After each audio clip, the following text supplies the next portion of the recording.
Hello everybody and welcome back to my channel. So this is going to be part 2 of the chapter Our Environment, which is the chapter number 1 of class 7. तो हम पहले जो video बनाई थी मैंने first part जो है उसमें हमने फर्स्ट टॉपिक कवर किया था। मतलब इस चैप्टर में टोटल 3 मेन टॉपिक्स हैं, मतलब 3 ही टॉपिक्स हैं। तो एक टॉपिक हमने ऑलरेडी कवर कर लिया था।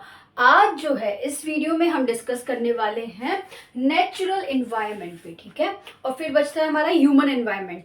तो नेचुरल एनवायरनमेंट, अगर आप थोड़ा थोड़ा पीछे जाओ और अगर आपने उस दिन जिस दिन मैंने फर्स्ट वीडियो बनाई, मतलब फर्स्ट वीडियो में आपको कहा था कि आप तुरंत अगर रीड करते हो चैप्टर तो आपको कोई दिक्कत नहीं हो सकती, आपके सारे कंसेप्ट क्लियर है। तो अगर आपने पढ़ा अच्छे से तो आपको पता होगा कि नेचुरल एनवायरनमेंट जो है उसके 2 टाइप्स हैं, अबायोटिक एंड बायोटिक हमने पढ़ा था, ठीक है। तो अबायोटिक क्या था, the world of non living things, ठीक है। एंड बायोटिक क्या था, देखो मैं एग्जैक्ट वर्ड वाइज तो नहीं बोल रही, लेकिन यही था कि अबायोटिक का मतलब जिसमें सारे जो है नॉन लिविंग एलिमेंट्स आ गए, आपके लैंड आ गया, माउंटेन आ गया। और बायोटिक में क्या आ गया, बायोटिक में आ गए प्लांट्स एंड एनिमल्स। तो बायोटिक जो है उसमें आ गया the world of living organisms. Biotic के वर्ड में ही बायो आता है। तो अब क्योंकि हमने नेचुरल एनवायरनमेंट और ह्यूमन एनवायरनमेंट हमने दो टाइप्स पढ़े थे, तो अब दोनों के ऊपर जो है डिटेल्ड में पढ़ेंगे। तो सबसे पहला जो है वो है नेचुरल एनवायरनमेंट। एनवायरनमेंट की डेफिनेशन हम पढ़ चुके हैं, नेचुरल एनवायरनमेंट भी जो है काफ़ी हद तक हमने जान लिया। अब नेचुरल एनवायरनमेंट में हमने अभी तक सिर्फ बायोटिक अबायोटिक पढ़ा था, वो भी पिछले वीडियो लेक्चर में। अगर आपने नहीं देखा है तो पहले वो देख के आइए, तो आपको ये समझ भी आएगा फिर। तो नेचुरल एनवायरनमेंट में जब कोई डेफिनेशन पूछी जाएगी तो आप लिखोगे land water air plants and animals comprise the natural environment, ठीक है। अब देखो यहाँ पे लैंड वाटर एयर, ये तीनों जो हो गए आपके अबायोटिक एलिमेंट्स हो गए, अबायोटिक में आ गए, ठीक है। प्लांट्स एंड एनिमल्स तो हमने बायोटिक में डिस्कस किया ही था। और अगर आपको डायग्राम भी याद हो जिसमें जो है कंपोनेंट्स करके सर्कल था, ठीक है, कंपोनेंट्स ऑफ एनवायरनमेंट, फिर ह्यूमन मेड और नेचुरल करके आया था। तो उसमें हमने ना लैंड वाटर एयर ये सब पढ़ा था। तो वही हम अभी आगे फर्दर डिस्कस करेंगे। और ये चैप्टर बहुत ईजी है, तो कोई टेंशन वाली बात ही नहीं है।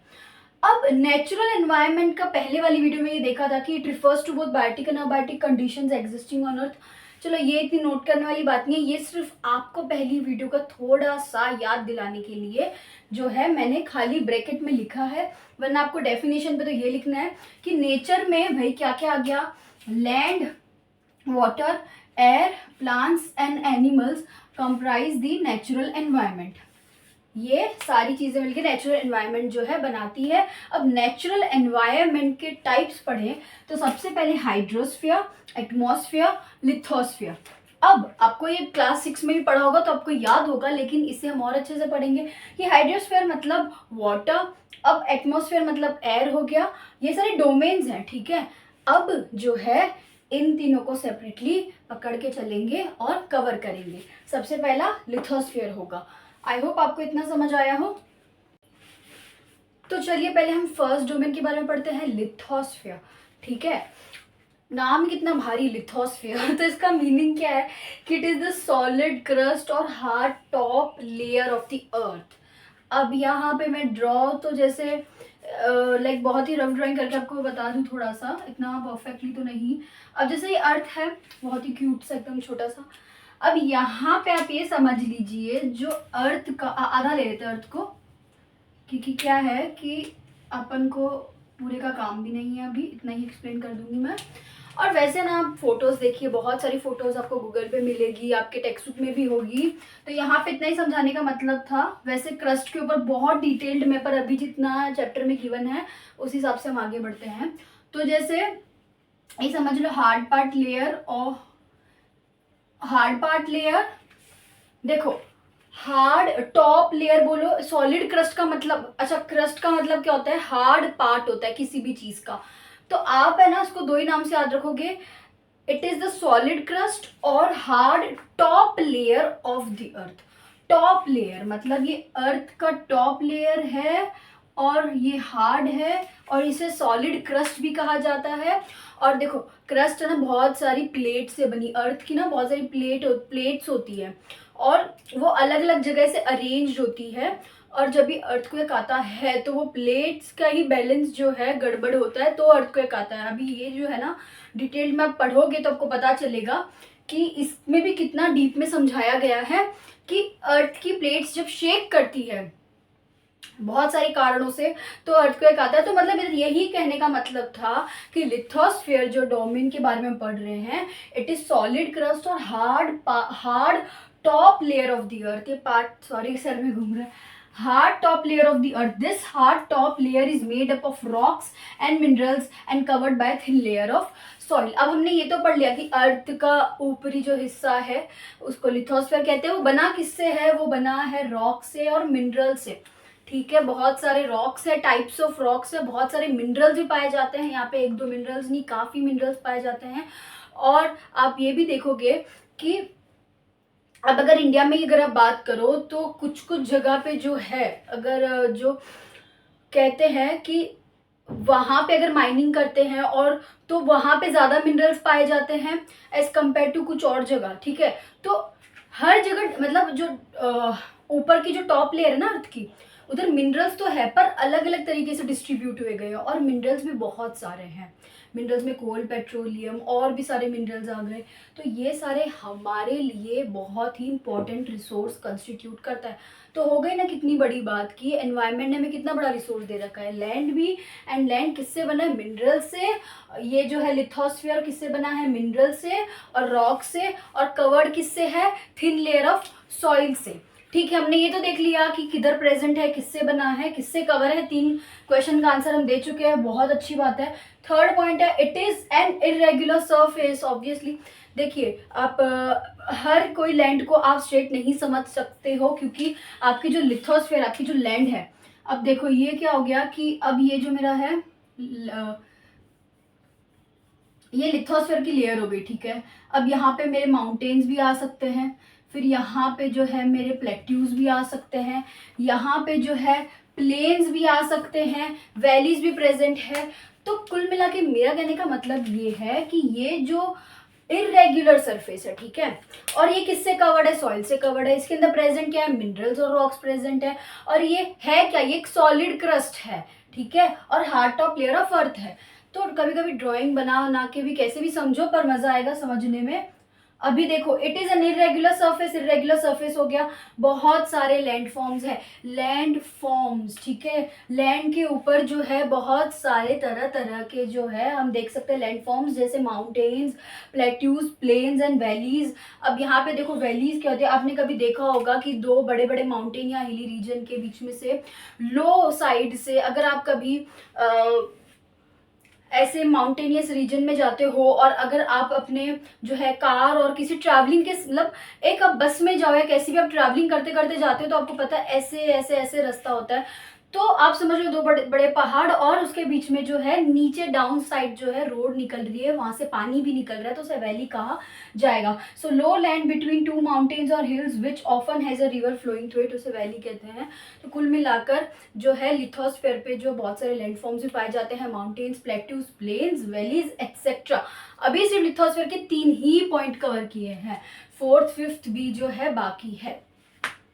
ओके, तो जो 4th 5th and 6th point को पढ़ लेते हैं कि land forms are found over the ocean floors and continents. Land forms अभी पढ़े थे, माउंटेन्स, प्लेट्यूज, प्लेन्स, वैलीज, जो और भी जो लैंड फॉर्म्स होते हैं वो किसके ऊपर पाए जाते हैं? ओशन फ्लोर्स जो है, सी बेड्स जो होते हैं, आपने देखा होगा, देखा नहीं होगा तो फोन में देखा होगा कि वहाँ पे जो है उधर पाए जाते हैं। और कॉन्टिनेंट्स, कॉन्टिनेंट्स जो है हमारे, ठीक है, हमारे अर्थ में क्या है, सबसे पहला जो है आधा वाटर से कवर्ड है और आधा जो है कॉन्टिनेंट्स है, ओशंस है बहुत सारे, ठीक है। तो जो अर्थ का जो सरफेस, जैसे हम ब्लू प्लैनेट कहते हैं, 600 में पढ़ा था ना, ब्लू प्लैनेट कहते हैं, तो उसके 3/4 हिस्सा जो है वो पानी से कवर है, ठीक है, इसलिए उसको ब्लू प्लेनेट कहते हैं। तो बहुत सारे सोर्सेज से मिलके जो है पानी भरा है ना उसमें, और जो बचा कुचा 1/4 है उसको लैंड मास कहा गया। तो उस लैंड मास में क्या आता है, कॉन्टिनेंट्स ही तो आते हैं, हमने पढ़ा था, अब भूल गए, कोई नहीं। तो कॉन्टिनेंट्स जो है, तो वही कॉन्टिनेंट्स पे भी तो लैंड फॉर्म प्रेजेंट है कि नहीं, तो वही बताया जा रहा है कि लैंड फॉर्म्स जो है वो ओशन फ्लोर्स में भी प्रेजेंट है और अपना कॉन्टिनेंट्स में भी प्रेजेंट है। कभी कभी पास में जाना अच्छा रहता है, हर बार नहीं जाना अच्छा रहता है। Lithosphere is the domain that provides us forest, grasslands for grazing, land for agriculture and human settlements. अब ये तो इसका इंपॉर्टेंस हो गया और एडवांटेज वाला पॉइंट हो गया। तो आप इसे ऐसे भी याद रख सकते हो, जो 5th पॉइंट है हमारा वो उसका वो क्या हो गया, वो लिथोस्फीयर का जो है क्या इंपॉर्टेंस है हमारे लाइफ में, ऐसे करके है, आप याद कर सकते हैं। तो जो लिथोस्फीयर है वो हमें क्या प्रोवाइड करता है, फॉरेस्ट, लिथोस्फीयर के ऊपर फॉरेस्ट प्रेजेंट है, फिर ग्रास लैंड्स हैं बहुत सारे, और फिर क्या है, लैंड प्रोवाइड की जाती है एग्रीकल्चर के लिए। आप बताइए कितना बड़ा इंपॉर्टेंस है इसका, क्योंकि आपने अभी पढ़ा 1st या 2nd पॉइंट में कि it is made up of minerals and rocks. तो minerals in itself is a very important resource of utmost importance, because minerals कितनी ज़्यादा ज़रूरत है ना फैक्ट्रीज एंड इंडस्ट्रीज में, आपको ख्याल भी नहीं है। और अगर आपको थोड़ा भी आइडिया नहीं है तो आप देखिए एक बार जाके, कभी अगर आप फ़ोन आप यूज़ कर रहे हैं तो आप देखोगे कि कितना ज़्यादा यूज़ होता है मिनरल्स का, और हम उसे जो है एक्सप्लॉइट भी कर रहे हैं और बहुत तरीके से ओवर यूज़ भी कर रहे हैं। तो ये सब लिथोस्फीयर की वजह से ही है। तो इम्पोर्टेंस पढ़ चुके हो आप।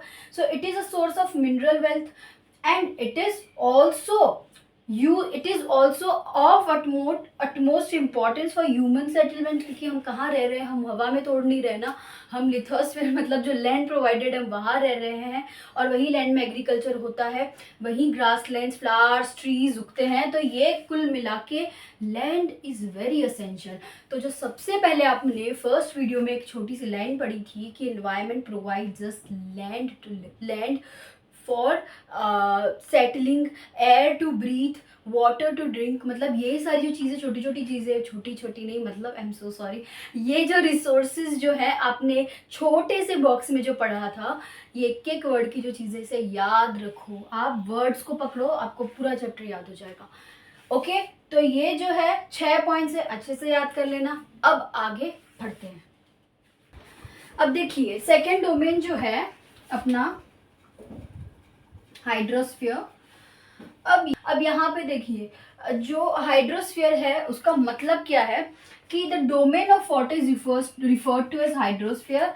जो जितने भी वाटर का एरिया कवर हो चुका है, जितनी भी वाटर बॉडीज प्रेजेंट है हमारे अर्थ पर, जितनी भी वाटर बॉडीज प्रेजेंट है, जहाँ जहाँ पानी प्रेजेंट है, वो सब कौन से डोमेन में आता है, हाइड्रोस्फीयर में आता है। It comprises various sources of water, sources मतलब अलग अलग जगह पे जो पानी प्रेजेंट है, and different types of water bodies like rivers, lakes, seas, oceans etcetera. आपको ये पता होगा कि मैंने जो अभी जस्ट ये बोला था कि जो अर्थ है उसका 3/4 हिस्सा जो है, 3/4 जो हिस्सा है वो पानी से कवर है। तो वहाँ पे वो मेनली कौन से पानी से कवर है, आप ही आंसर कीजिए। ओशन एंड सीज से कवर है, सॉल्टी वाटर से कवर है।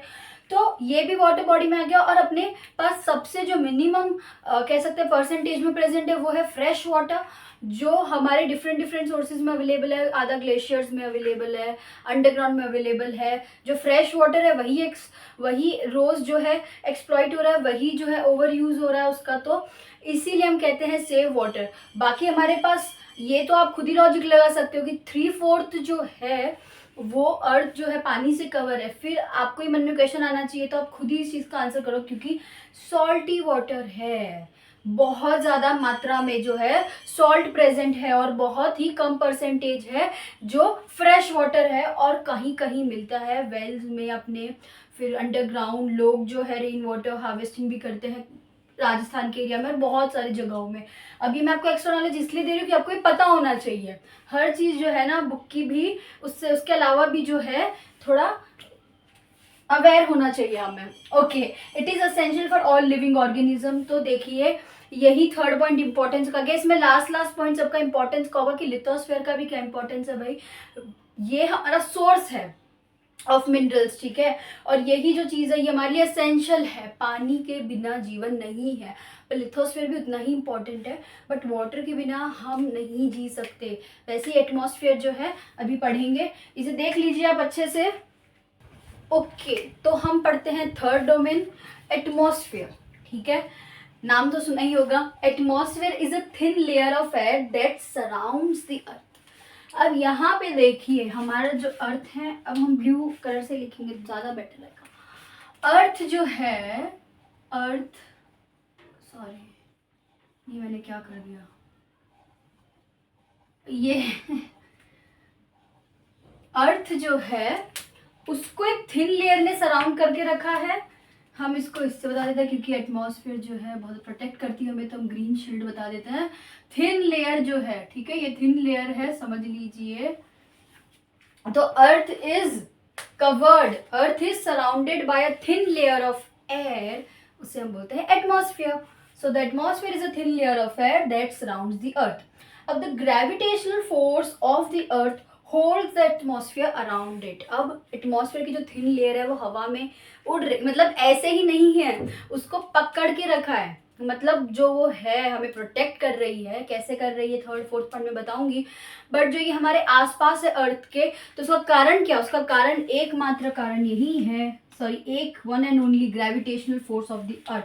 हम क्यों खड़े जमीन पे, हम भी उड़ सकते थे ना, पर यहाँ पे क्या है, अर्थ जो है, अर्थ का जो फोर्स है, ग्रेविटी, फोर्स ऑफ ग्रेविटी और gravitational force both are the same. तो ग्रेविटेशनल फोर्स जो अर्थ का है उसकी वजह से जो है एटमॉस्फेयर को होल्ड करके रखा है। अब एटमॉस्फेयर अर्थ के आजू बाजू ये जो थिन लेयर है, तो ये किसकी वजह से जो है वहाँ है, प्रेजेंट है, होल्ड करके रखा है, ये ग्रेविटेशनल फोर्स की वजह से प्रेजेंट है। तो अर्थ के ग्रेविटेशनल फोर्स की वजह से इसने क्या कर रखा है, अर्थ ने बाइंड करके रखा है। किसे बाइंड करके रखा है, थिन लेयर ऑफ एयर, जिसे हम बोलते हैं एटमॉस्फेयर, ठीक है। Now third point is it protect us from the harmful ultraviolet rays and scorching heat of the sun. अब जैसे मैंने कहा था कि अर्थ का जो है nearest star sun, so sun is made up of huge hot gases. तो ये जो है सन की अगर गैसेस के साथ हम डायरेक्ट कांटेक्ट में आ जाए, और सन कितना बड़ा है, तो ये हमें इसीलिए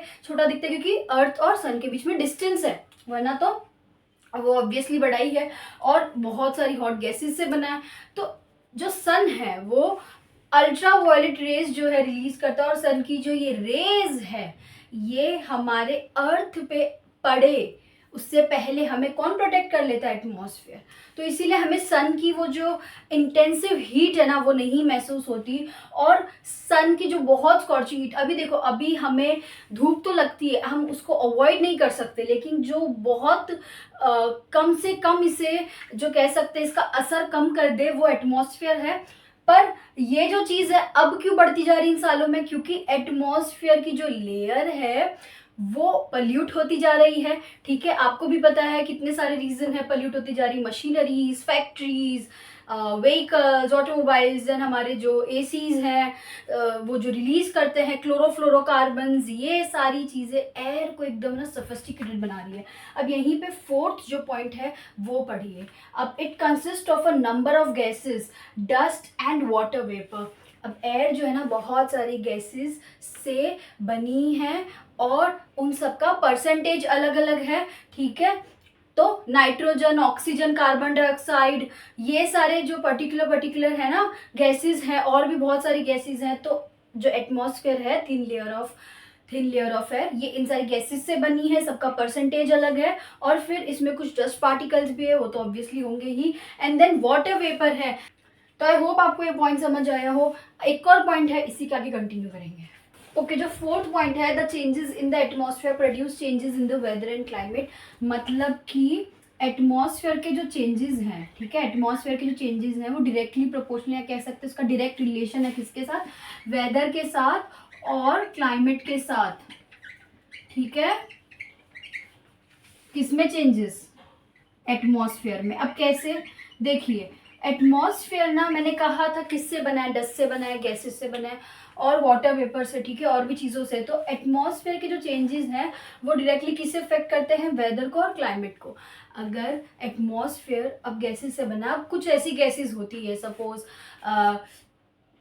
कार्बन मोनोऑक्साइड, कार्बन डाइऑक्साइड, ये और कुछ कुछ जो एमिशंस होते हैं, व्हीकल्स के एमिशंस होते हैं बहुत ज़्यादा ही जो हार्मफुल होते हैं ह्यूमन बींग्स के लिए। अब आप देखो दिल्ली में इतना पोल्यूशन है, और तो वहाँ पे कैसा रहेगा मौसम? वहाँ का जो एटमॉस्फेयर रहेगा काफ़ी घुटा हुआ रहेगा, ठीक है। अपने गुजरात का भी देख लो, अभी थोड़े सालों में ना गर्मी और बढ़ने लग गई है।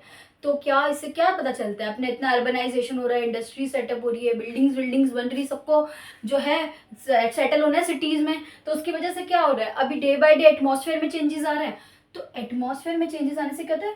वेदर बदलता है और क्लाइमेट बदलता है। वेदर मतलब अभी अब दिन टू दिन, डे टू डे आप अपडेट देखते हो आपके फ़ोन में। अगर आप अपने पेरेंट्स के फ़ोन में भी देखो, आपके फ़ोन में देखो, तो आता है कि आज इतने डिग्री सेल्सियस जो टेम्परेचर है, और ह्यूमिडिटी है, सनी डे है, रेनी डे है, ये सब नीचे लिखा हुआ आता है। तो ये जो है daily to daily weather update हो किया जाता है हमें कि भाई आप बाहर जाओ तो आपको पता होना चाहिए। फिर क्लाइमेट, इतने सालों में जो वेदर अपडेट रहा है उसके बेसिस पे क्लाइमेट फॉर्म होता है, ठीक है। हम ये नहीं कह सकते आज का क्लाइमेट ये रहा, आज कल का क्लाइमेट ये नहीं।